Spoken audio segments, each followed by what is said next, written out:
Il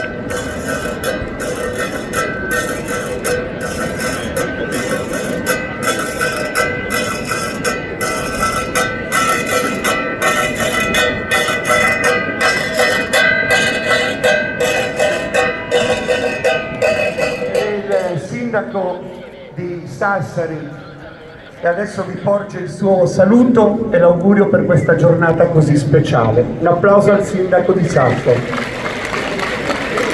A nome di tutta la città, di tutta l'amministrazione volevo ringraziarvi per aver esposto la nostra ricchezza, tutte le nostre differenze, tutte le nostre ricchezze che si compongono in un'unica voce: pace.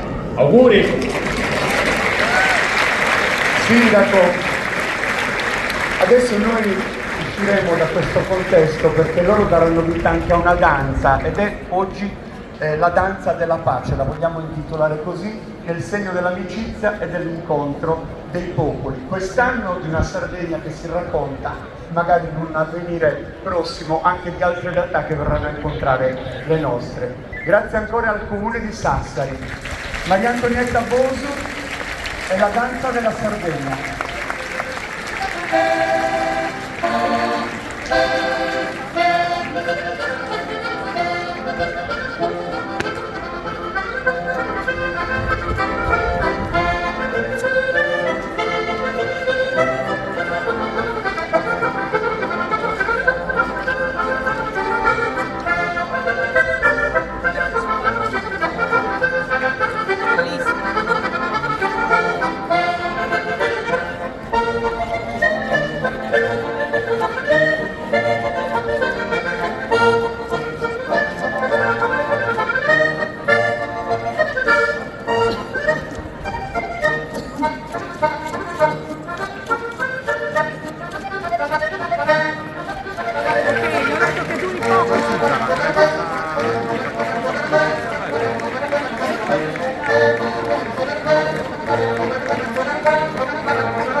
Dobbiamo dirlo addirittura tutti in piedi per la Sardegna che si racconta, per le associazioni che oggi hanno portato davvero il senso di un'appartenenza e attraversato il sentiero dell'identità.